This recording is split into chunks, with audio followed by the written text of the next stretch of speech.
இப்போ புதிதாக ஒரு விஷயத்தை கொண்டு வந்திருக்காங்க. கன்னியாகுமரி, சென்னை உள்ளிட்ட பகுதிகளில் கடலில் ஹைட்ரோ கார்பன் எடுக்கிற திட்டம், அதுக்கான ஒப்புதல் வழங்கப்பட்டிருக்கு. இது இந்த பார்வை எப்படி பார்க்கறதுல, நிலத்தில் ஹைட்ரோ கார்பன் எடுக்கிறதே தடை செய்யணும் அப்படின்னு சொல்லிட்டு பல்வேறு போராட்டங்கள் எழுந்துள்ள உங்களுக்கு தெரியும். மீத்தேன் எதிர்ப்பு, ஹைட்ரோ கார்பன் எதிர்ப்புன்னு பல்வேறு விவசாய பெருங்குடி மக்கள், கடலோர மக்கள், ஒருங்கிணைந்த தொழிலாளர்கள்னு நிறைய பேர் போராடி வேண்டான்னு சொல்லிட்டு இருக்கிற இந்த தருவாயில் கடலில் ஹைட்ரோ கார்பன் எடுக்கிற திட்டத்தை கொண்டு வராங்க. அது முன்னாடி சொல்லப்பட்டது மரக்காணத்திலேருந்து நாகப்பட்டினம் வரைக்குமான கடல் பரப்புக்கு ஏற்கனவே ஒப்பந்தம் போடப்பட்டது. அதன் மூலமாக நிலமும் கொடுத்துருந்தாங்க ONGC மற்றும் வேதாந்தா குழுமத்திற்கு. மீண்டும் இப்போ கன்னியாகுமரி, சென்னையும் தான் விடுபட்டு இருந்தது. தூத்துக்குடியிலேருந்து தொடங்கி, தூத்துக்குடியினுடைய அடுத்த மாவட்டம் திருநெல்வேலி தொடக்கத்திலேருந்து தொடங்கி கன்னியாகுமரி உள்ளிட்டு இந்த பக்கம் சென்னை, பழவேற்காடு உள்ளிட்ட பகுதிகளில் மீண்டும் ஹைட்ரோ கார்பன் எடுக்கிற திட்டத்துக்கு அனுமதி வழங்கப்பட்டிருக்கு. இது வன்மையாக கண்டிக்கத்தக்க ஒன்று.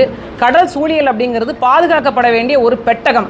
பல லட்சக்கணக்கான உயிரினங்கள் வாழக்கூடிய ஒரு பெரிய அமைவிடம், ஒரு புவியினுடைய மிகப்பெரிய ஒரு கோலத்தில் இருக்கக்கூடிய ஒரு மிகப்பெரிய விஷயமாக கடல் இருக்குது. அப்படி ஒரு அனைத்து உயிர்வாழ்னுடைய மையமாக இருக்கக்கூடிய கடலை போயிட்டு நீங்கள் துளையிடுவோம், ஒரு துளை போடுறீங்க, இந்த இடத்துல ஒரு ட்ரில் போடுறீங்கன்னா 5 கிலோமீட்டர் சுற்றளவுக்கு எந்த படகும் வரக்கூடாது, மீன்பிடி வலைகள் மீன் பிடிக்கக்கூடாது அப்படின்னா நீங்கள் சிந்திச்சு பாருங்கள். பழவேற்காடு தொடங்கி கன்னியாகுமரி வரைக்கும் எத்தனை 5 கிலோமீட்டருக்கு எத்தனை குழாய்கள் பதிக்க போகிறாங்க.